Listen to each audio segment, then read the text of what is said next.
पाकिस्तानी जनता, पाकिस्तानी अवाम चंदा लेती है, गरीब है, भूखे पेट सोती है। ये मोहतरमा ये फरमा रही थी, कह रही थी, ओ बीबी तुम्हारे जो मुल्क में हालात हैं, तुम्हें अपने हालात के बारे में कुछ नहीं पता। आपने ये तो जरूर सुना होगा कि खिसियानी बिल्ली खंबा नोचे, लेकिन आज हम आपको बताते हैं कि जब जेब या खजाना खाली हो जाता है तो इंसान दिमागी दिवालियापन पर उतर आता है। जो तुम लोग ड्रामों में ड्रामे करते हो, लिटरली ड्रामे का नाम किसी ने सही ड्रामा रखा है कि 500 करोड़, 800 करोड़, 1000 करोड़, 1800 करोड़। तुम लोग की आवाम तो बिलो दी बेल्ट जिंदगी गुजारने में मसरूफ है। और कितना खाना मिलता है, कितने प्रोटीन्स मिलते हैं, कितने कार्बोहाइड्रेट्स मिलते हैं, या कितने आप लोग लिपिड्स या फैट्स या विटामिन खाते हैं, कितने जूसेस आप लोग पीते हैं। आप लोगों की जो आवाम है ना, वो बिलो दी बेल्ट, गुर्बत से भी नीचे की जिंदगी बसर करिए। हर बार भिखारी की तरह कटोरा उठाया और चले गए अपने मुंह बोले पापा चीन के पास। वैसे तुम लोग चीन से जाकर कहते क्या होगे? पापा पापा हम मरने वाले हैं, खाने के लिए अनाज के दाने तक नहीं है, हमें कुछ दे दो ना। यही ना? तुमने ये तो देखा ही होगा पाकिस्तानी मीडिया की भूखे कुत्ते के आगे जब कोई बोटी डाल देता है तो कुत्ता दुम हिलाने लगता है बोटी डालने वालों के आगे। और एक और गलतफहमी दूर कर देती हूँ तुम्हारे यहाँ का रुपया ना भारत की अठन्नी के बराबर है, प्लीज जाकर पढ़ लो। यानी तुम्हारे यहाँ का क्लास 2 ऑफिसर हमारे यहाँ के ऑटो वाले के बराबर भी नहीं कमाता। ये तुम लोगों ने एक मास्क पहना हुआ है जो तुम लोग दिखाते हो अपनी फिल्मों में, अपने ड्रामों में। आतंकवादी कहते हो ना, तुम लोग की फिल्मों को पैसे कौन देता है ये बताओ? तुम लोग के पैसे कहां से आते हैं? जो पीछे से फंडिंग होती है वो कहां से आती है? ये तुम लोग की अपनी फिल्में साबित कर चुकी हैं कि तुम लोग की फिल्मों की फंडिंग कहां से आती है। अंडरवर्ल्ड के मामला तो तुम लोग के यहाँ ज्यादा है। हम लोग तो अपनी आवाम से अगर पैसा मांग रहे हैं डैम के लिए, तो हम किसी अंडरवर्ल्ड से तो पैसा नहीं मांग रहे डैम के लिए। तो बातें तुम लोग करते हो हमारे हवाले से। फिर अगली बात तुम लोगों ने की कि जी इंडिया में पाकिस्तान से बेहतर हालात है और पाकिस्तान का दिमाग काम करना बंद हो गया। बीबी हमारा दिमाग तो जागा ही अब है। मैं तो कहती हूँ अब हमारा दिमाग ज्यादा काम कर रहा है। जो हमने डैम के बारे में सोचा और तुम लोगों में खलबली मची। तो जिस पाकिस्तान की पूरी इकोनॉमी गधों के भरोसे चलती हो, वो हमें गुर्बत का ध्यान झाड़ रहा था आजकल। और इनकी हालत को देखकर तो ऐसा लगता है कि पाकिस्तान में बच्चे भी गधे ही पैदा होते हैं और बड़े होकर गधों से ही उनकी रोजी रोटी चलती है। तो गुर्बत में कौन जी रहा था? चलिए आपकी गलतफहमी भी तोड़ देते हैं आज। और हाँ, पाकिस्तानी मीडिया जरा ये नखरे शक्रे दिखाने से पहले अपने लोगों से थोड़ी जानकारी तो मांग ली होती। आज हम बोलेंगे और तुम सुनोगे। कर्ज लेकर घी पीना, कोई तुमसे और तुम्हारे पाकिस्तान से पूछे, सिर से लेकर पांव तक कर्ज में डूबा है तुम्हारा पाकिस्तान। दिवालिया होने की कगार पर पहुंच गया है तुम्हारा पाकिस्तान। मैं तो कहती हूँ चिंता से सब दोबारा अब इसी तरह की आप बातें करें ताकि इन लोगों को और होश उड़े, ये लोग और परेशान हो, इन लोगों के पसीने और छूटे, इन लोगों को बुखार चढ़े, इन लोगों को टीबी तक होने के चांसेस हैं। मुझे तो लगता है इंडिया पूरा कैंसर में मुबतला हो जाएगा जब पाकिस्तान की तरक्की इसी तरह देखेगा। इतनी हसद, इतनी जेलसी, पाकिस्तान से इतनी इनसिक्योरिटी, कम ऑन। हम 21वीं सदी की जिंदगी गुजार रहे हैं, हम लोग बहुत आगे के लोग हैं। इकोनॉमी तुम लोग कहते हो तुम लोग की तरक्की कर रही है, अपने दिमाग को तुम लोगों ने पीछे क्यों कर लिया? 1947 नहीं है ये, 1947 से बहुत आगे जा चुके हैं। तुम लोगों ने तो पाकिस्तान के वजूद को एक्सेप्ट नहीं किया, हजम नहीं किया, डाइजेस्ट नहीं किया। तो डेफिनेटली तुम लोग पाकिस्तान से बहुत ज्यादा हसद करते हो, जेलस होते हो, क्योंकि हमेशा दूसरे के बारे में बात वो करता है जिसके हवास पे दूसरा सवार होता है और वो आपको अपने से बेहतर लगता है। हमने कभी इंडिया के बारे में बात नहीं की, वो डैम केयर, हम बहुत बिजी हैं अपनी जिंदगी में। हमें जरूरत नहीं कि हम इंडिया के बारे में हमेशा बात करें, इंडिया में अपने एजेंट्स भेजें, इंडिया पे नजर रखें। इन दिनों की मैं बात कर रही हूँ, इन दिनों जो पाकिस्तानी मीडिया के तेवर थे ना, उसे हमारे यहाँ पे भौंकना कहते हैं, भौंकना। और पाकिस्तानी मीडिया, तुम्हें तो यह बाखूबी पता ही होगा कि जो कुत्ते काट नहीं सकते वो सिर्फ भौंक कर ही काम चलाते हैं। लेकिन हम वो शेर हैं जो कहते हैं वो करते हैं। देखा कैसे घुसकर मारा है, तौबा तौबा, नेस्तो नाबूद कर दिया है, तौबा तौबा। पाकिस्तान में जो जहादी लोग हैं वहां पे पाकिस्तान का पैसा जाता है, फंडिंग होती है। रॉ को कितनी फंडिंग होती है बता दो। कुलभूषण आया था, क्या भूखे पेट आया था, क्या पैसे लिए बगैर आया था? ये जो रॉ के एजेंट्स आ जाते हैं पाकिस्तान में मुदाखलत करने, ये कैसे आ जाते हैं? ये पाकिस्तान में जब आते हैं तो क्या इनको फंडिंग कोई नहीं करता? तो अपनी रॉ के बारे में तुम लोगों का क्या ख्याल है? हमारे बारे में तुम लोग बहुत बातें करते हो, हमारी जहादी तंजीमों के बारे में आप लोग बहुत बातें करते हैं। हाफिज सईद तुम लोग को हजम नहीं होता आज तक। वो कौन सा लफ्ज यूज किया था तुम लोगों ने? हमारे जिहादी तंजीम, वाह वाह, हमारे हाफिज सईद, बहुत खूब, बहुत बढ़िया। अरे अगर हिम्मत है तो दुनिया को बताओ ना।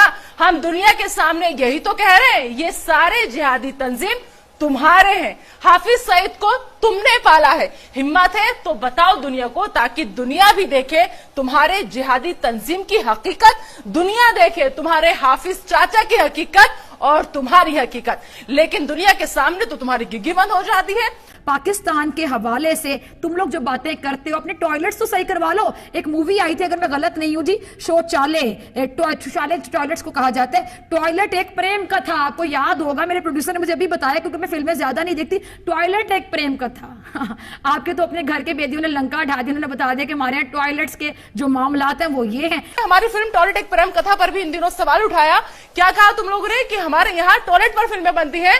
अरे ऊपर वाले ने तुम लोगों को शर्फ के साथ साथ अक्ल भी नहीं दी क्या? पहले जाकर कम से कम फिल्म तो देख ली होती आप लोगों ने। अपने इमरान अब्बा को कहो कि तुम्हारे पाकिस्तान में फिल्म रिलीज करवा दे, लोग देख लें और उन्हें पता चले कि इस फिल्म में क्या है। ये फिल्म लोगों को जागरूक करने के लिए बनी थी। अपने इमरान चाचू को कहो कि तुम्हारे यहाँ भी फिल्म दिखाएं और कम से कम टॉयलेट की हालत ठीक हो सके। मुझे तो शर्म आती है तुम्हारे यहाँ की टॉयलेट की हालत बताते हुए और तुम्हारी हालत बताते हुए। अपनी टॉयलेट की हालत देखिए कभी तुम लोगों ने। मैं बताती हूँ तुम्हारी टॉयलेट की हालत क्या है। 21 करोड़ की आबादी और उसमें भी 7 करोड़ के पास ना तो पीने के लिए साफ पानी है और ना ही टॉयलेट है। कम से कम इस पर तो गौर फरमा लेते पाकिस्तानी मीडिया, और आकर के बैठ गए हिंदुस्तान की फिल्मों पर सवाल उठाने के लिए। मतलब कोई मौका नहीं छोड़ा कि जैसे भी हो बस हिंदुस्तान का मजाक उड़ाना है। अरे बरखुरदारों, हमारी इंडस्ट्री ने अगर काम देना बंद कर दिया ना तो भूखे मर जाएंगे पाकिस्तानी कलाकार। याद है ना अदनान सामी, तुम्हारे देश को लात मारकर हमारे देश में आकर बस गए। आतिफ असलम, फवाद खान, उमैमा मलिक, इमरान अब्बास, मावरा हुसैन, माहिरा खान, अली जफर, मीका जुल्फिकार, वीना मलिक, अर्शी खान, सारा लोरेन और न जाने ऐसे कितने नाम।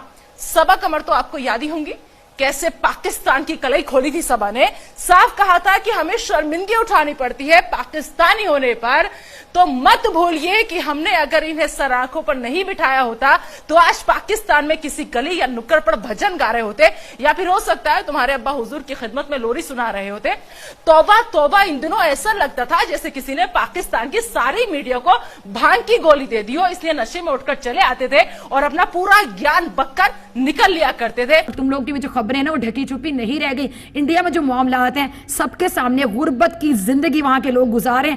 इसके साथ साथ हमारे यहाँ जितने भी हिंदू रह रहे हैं, आप कराची में चले जाएं, काफी हिंदू वहां पे रहते हैं। कभी किसी ने शिकायत की, कभी किसी को कोई प्रॉब्लम हुई, उनको आजादी है अपनी मजहबी। सिखों के हवाले से ये जो यहाँ पर क्या शहर है जी, ननकाना साहब, वहां पे जब सिख आते हैं उनको अपनी मजहबी रसूमात अदा करने में कभी पाकिस्तानी गवर्नमेंट ने परेशान किया, कोई परेशानी हुई? मेरे फैन पेज पे बेशुमार लोग ऐसे हैं जो इंडियन हैं, सिख हैं, जो पाकिस्तान से राब्ता करते हैं, जो इंडिया के हालात के बारे में आगाह करते हैं। तो मैं क्या कहूं तुम लोगों के बारे में? शर्म तुमको मगर आती नहीं, शर्म तुमको मगर आती नहीं, शर्म तुमको मगर आती नहीं। Shame on you India, shame on you India, shame on you India.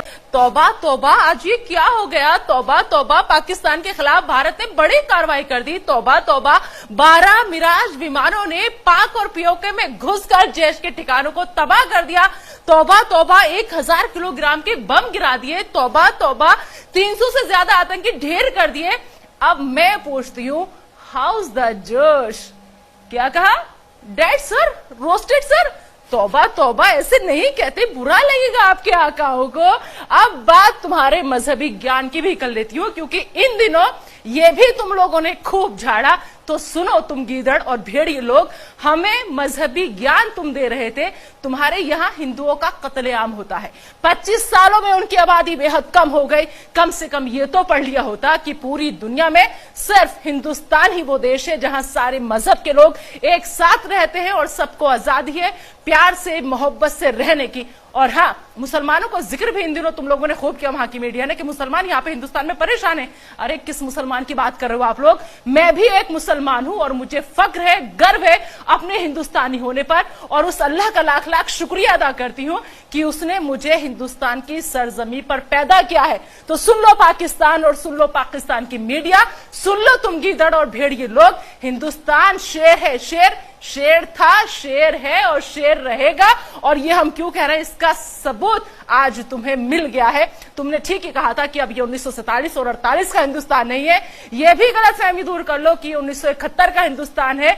अब की बार घुटने पर तो झुका दिया है और जरूरत पड़ी तो काट कर रख देंगे। याद है ना 2016 घर में घुसकर सेका था, और वैसे ही आज फिर से सेका है, क्योंकि हम बोलकर मारते हैं, सामने से मारते हैं।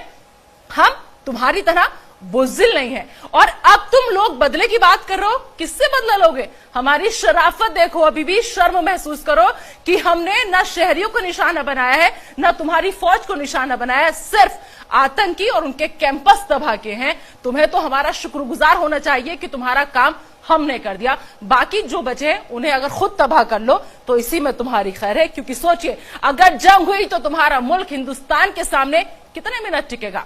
ये सवाल अब पाकिस्तान के हुक्मरानों को भी परेशान कर रहा है, क्योंकि तुम्हारे पाकिस्तान को एहसास हो चुका है कि उस पर जो ये बड़ी आफत आई है वो अब थमने वाली नहीं है। और आखिर में कान खोलकर एक बात और सुन लो, जिस दिन हमारे देश के नौजवानों का, देश के नागरिकों का और ज्यादा दिमाग घूम गया ना, उस दिन कराची, इस्लामाबाद और लाहौर में भी तिरंगा लहराता हुआ नजर आएगा। फिर तुम्हारे पास बिलबिलाने के अलावा कोई रास्ता नहीं बचेगा। जय हिंद की सेना।